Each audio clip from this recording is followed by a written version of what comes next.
Туған жердің әрбір сайы мен қырқасы, тауы мен өзені тарихтан сыр шертеді.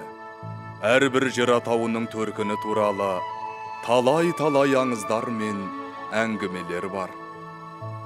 Әрбір өлкенің халқына суықта пана, ыстықта сая болған, есімдері елесінде сақталған бір туар перзенттері бар. Осының бәрін жас ұрпақ біліп өсуі тиіс. Нұрсұлтан Назарбаев.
Барлауша, сен айтқан ауыл қайда?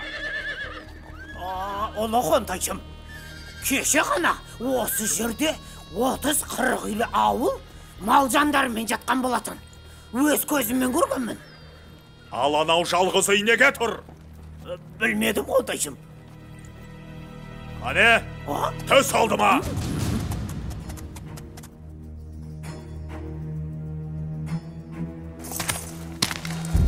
Ей шал, мал жан ел жұртың қайда? Бір күнде жер жұртып кетті ме?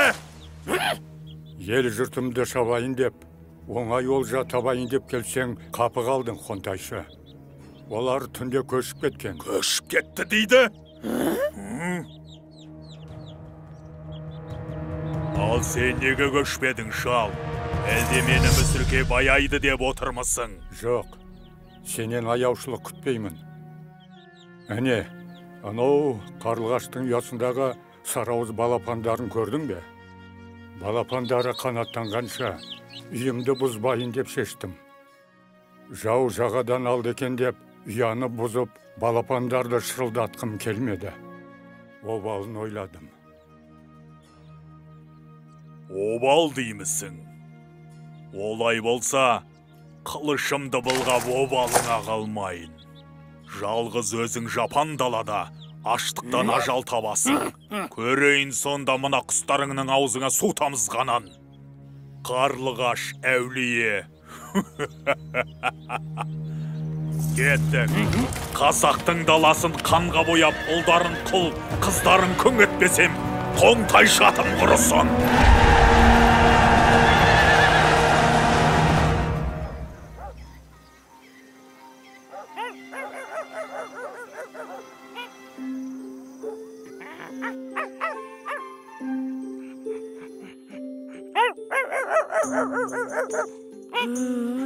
Қойшы.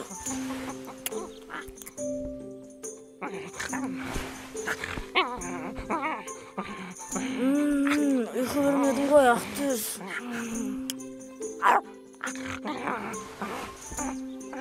Асылжан, тұра ғой балам. Жайлаудағы әкеңді шақырып келе ғой. Бүгін саудагерлердің келетін күні. Қазір! Ақтөс кеттік!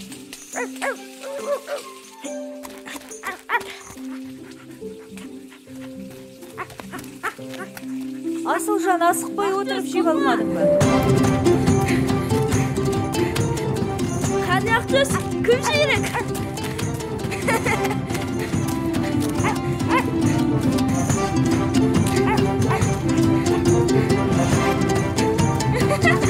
Ақтөс!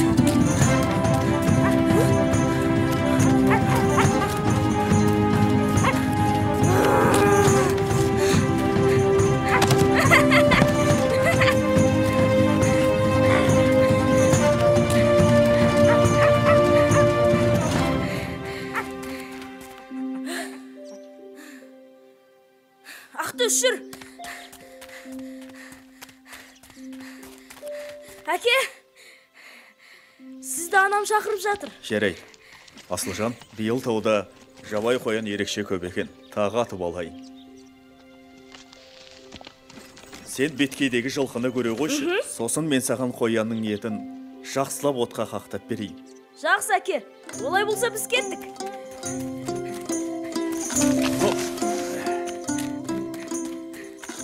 Ақтөс, шаршамадың ба? Жарайсың, Ақтөс. Әне, келіп те қалдық. Міне біздің жылқылар. Қазір тайымды шақырайын. Алау! Алау!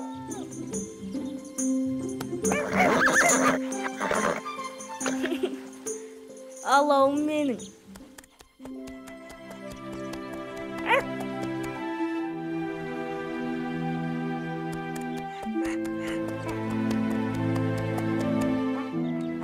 Ақтөс, әне, әкем қоянның етін пісіріп жатыр.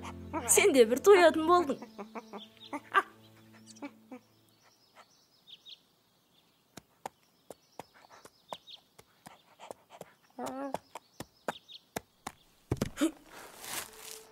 Әкем ұйқысамайды ғой. Әлде барып көреміз бе? Жарай, жүр көрейік. Мүмкін жаланып отырған жолаушы шығар.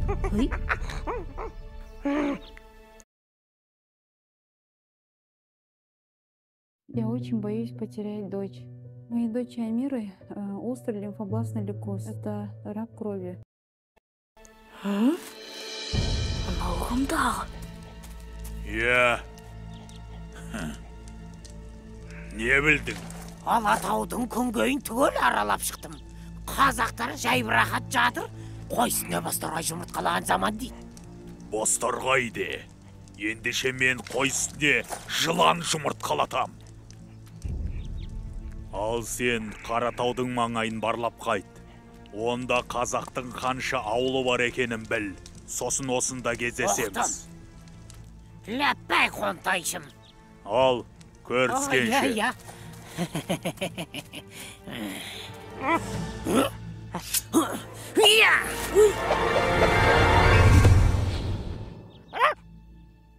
Кім болды екен, а? Адам бекен, сайтан бекен.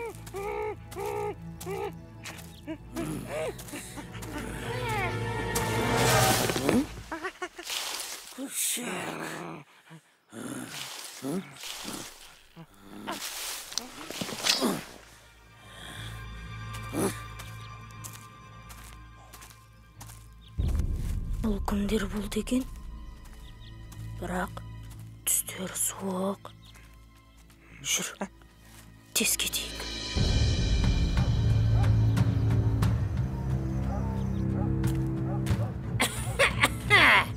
Сосын бар ма екен?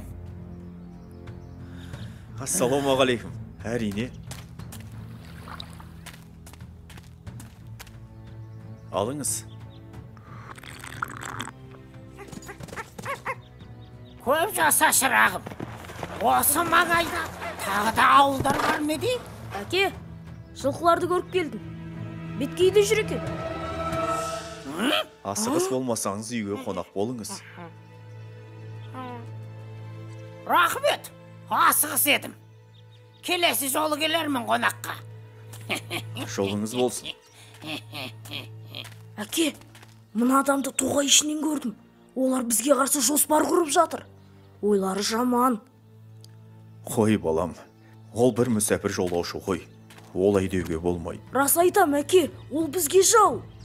Енді олай үлкенге ғайбат айтушы болма. Бізге сенбеді. Адамның кішісі болғанша, иттің күшігі болған дұрыс екен. Әй, бұл жай қазақтың мақалы. Асылжан, сен жинал. Сарайғыр жайлауына барамыз. Ақан ағаң сүндет той беріп жатыр. Сондағы Төле би атадан бат аласың. Әке, Төле би деген кім? Төле би бүкіл қазақтың төбе биі. Аузы дуалы, абыройы асқақ адам. Ол кісінің батасын алсаң, жақсы. Әке, мен би емес, Қабанбай, Бөгенбай, Наурызбай секілді батыр болғым келеді.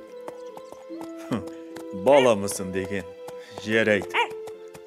Бірақ кім болсаң да, бірінші кезекте еліңе адал азамат болуың керек. Соны ұмытпа. Түсіндім, әке.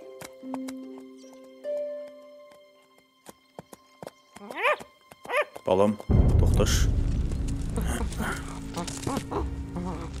Мына жерде көп аттылар өткен секілді. Тұяқтары тереңге батқаны, қару жарақты әскер болған. Елге жау шаппаса игі. Қане балам, тезірек.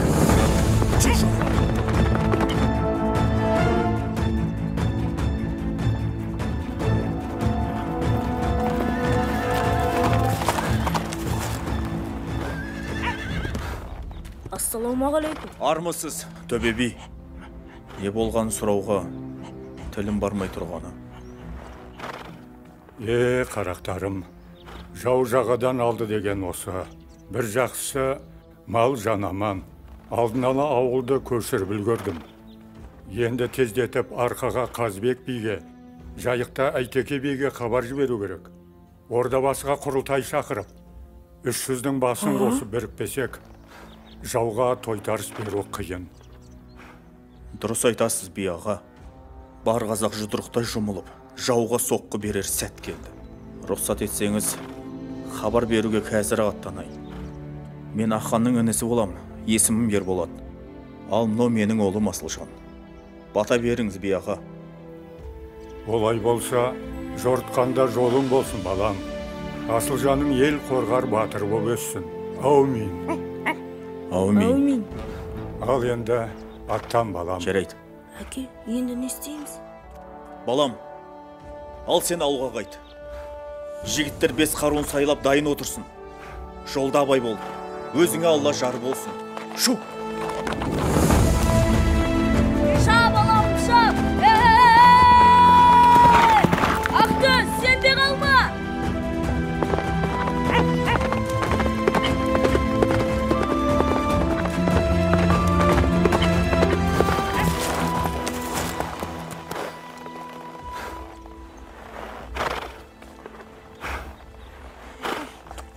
Біздің ауыл көшіп кетіпті.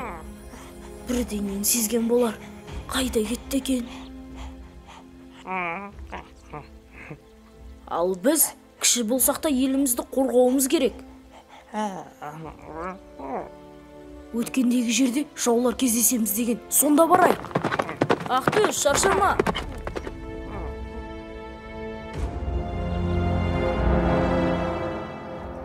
Әне, тыныш.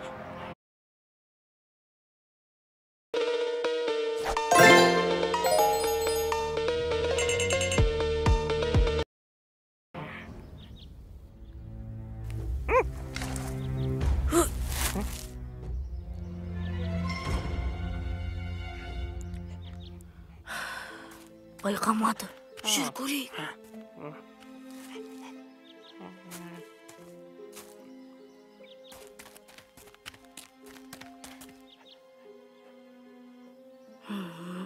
Мына сызба не болды екен? Мұны жеткізуіміз керек. Иттің күшігі, сен екенсің ғой. Ей, жібер мені, жібер! Ақтөс, абайла! Ақтөс, қаш! Қаш, Ақтөс! Ей, жол әрі! Насыған!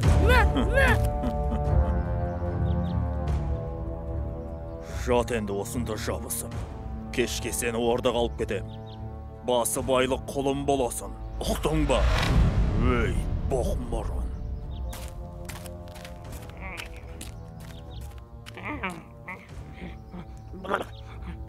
Ақтөс, тез мұнда кел. Жылдам хабар жеткізуіміз керек.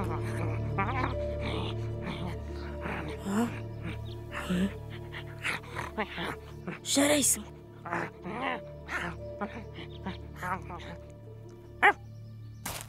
Аналар кімдер болды екен? Жүр, жақындап көрейік. Жоңғарға ұқсамайды. Ассалаумағалейкум, ағалар. Уағалейкум әссәләм, балақай. Кім боласың? Мен Асылжанмын. Ордабасыға бара жатырмын. Онда жолымыз бір екен. Сіздермен бірге жүрсем бола ма? Әрине, жолдасың жақсы болса, жол қысқа деген. Мен жақында жаудың тыңшысын көрдім. Бірақ сіздер мені кішкентай деп сенбейсіздер ғой. Неге олай дейсің? Сенеміз. Рас па? Ендеше сол хабарды тездетіп, Қабанбай, Бөгенбай, Наурызбай батырларға жеткізу керек.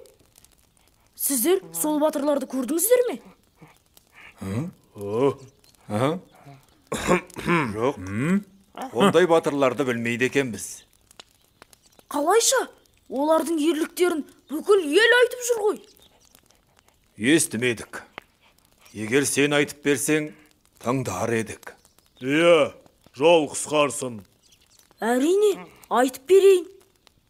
Мысалы, Қабанбай деген батырдың шын аты Ерасыл екен. Рас па? Ол не үшін Қабанбай аталған білесіздер ме? Білмедік. Жоқ. Ендеше тыңдаңыздар. Өйде. Мұны Әлқисса деп бастайды. Ойбай көке! Астағфиралла!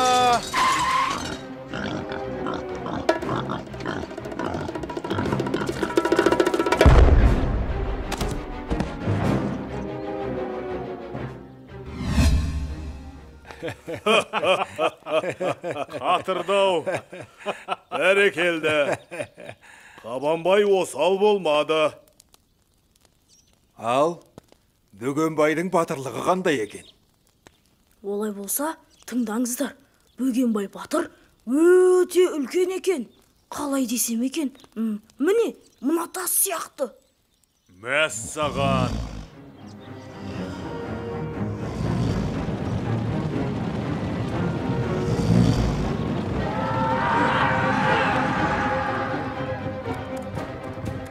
Оның рас, Бөкеңнің ұйқысы қатты.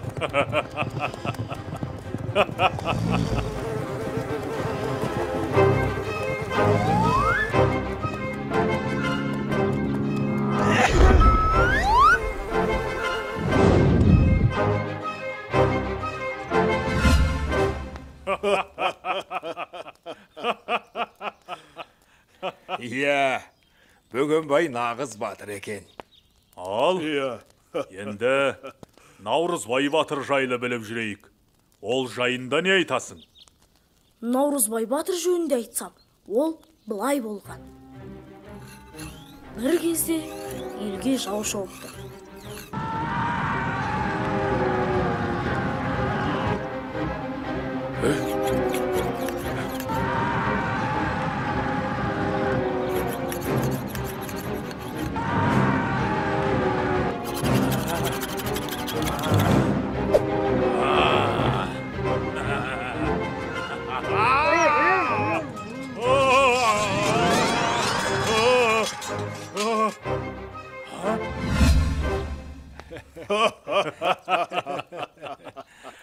Жарайсың, Асылжан. Жақсы әңгіме айттың. Біраз нәрседен хабардар болдық. Егер сол батырларды көрсеңіздер, менен сәлем айтыңыздаршы. Қам жеме, інім. Дұғай сәлем айтамыз. Ал, аттанайық. Рахмет. Ал, Ғанекей, рухымызды көтеретін бірлікке шақырар ән бастайық. Қане дабыл қағайық, жауға қарсы шабайық, қарсы келген дұшпанның басын жерге қадайық. Ақ білектің күшімен, ақ найзаның ұшымен, жерін қорғау жігіттің парызы деп түсінем.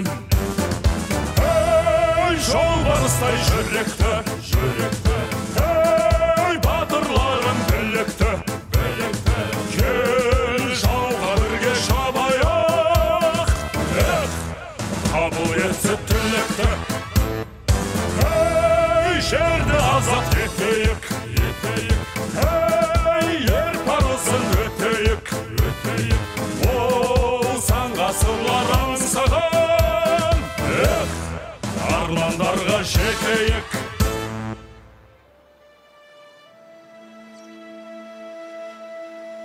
Не деген керемет! Мұнда не болып жатыр? Міне, Ордабасы төбесіне де жеттік. Төле бидің айтуымен, осында бүкіл қазақ бас қосып, жауға тойтарыс берудің жайын ақылдаспақ. Мен айтқан батырлар осында шығар? Мүмкін, осында болар. Жүріңдер, Шу, кеттік.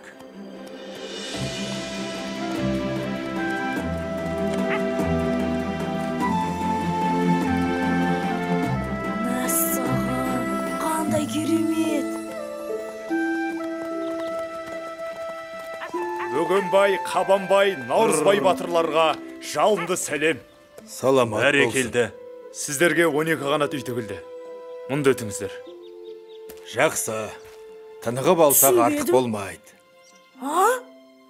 Сіздер сол батырлар ма? Ал, Асылжан, біз сендей ізбасарымыздың барына қуанамыз. Иә. Батырлық білекте емес, жүректе болады. Ал сенің батыр болатыныңа біз сенеміз. Сау бол. Амандықта көріскенше. Жақсы балақай.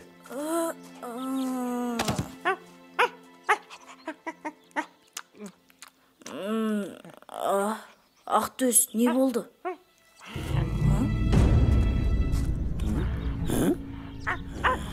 Шығу бірліктеріне балайын.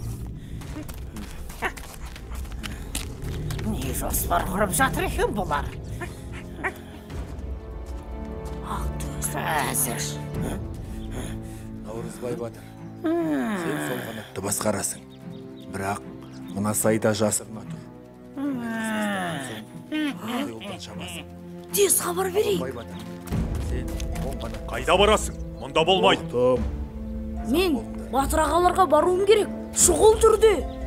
Болмайды. Мұнда кеңес өтіп жатыр. Батыр ағалар, бұл мен ғой. Асылжанмын. Сақ болыңыздар. Ой, мынау балақай ғой.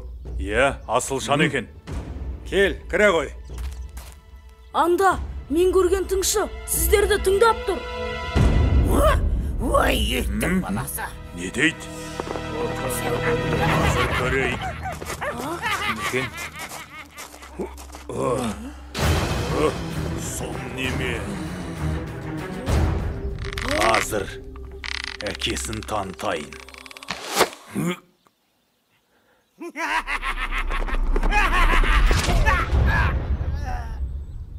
Бәрекелді. Дәл дейді. Жансыздар жалғыз жүрмеуі мүмкін. Тездетіп іске кірісу керек. Иә. Бірлігі мықты елдің түтіні түзу шығады. Бірлігі мықтыны жау алмайды. Бес саусақ біріксе ғана қол болады. Мына Ордабасы төбесінде қазақ халқы бір жағадан бас, бір жеңнен қол шығарып, бірліктің асқан үлгісін көрсетті. Жауға қарсы жасайтын бүгінгі қадамымыз келер ұрпақтың мақтанышына айналары сөзсіз. Елімізді, жерімізді азат ету жолында жаратқан ием қолдасын. Әумин.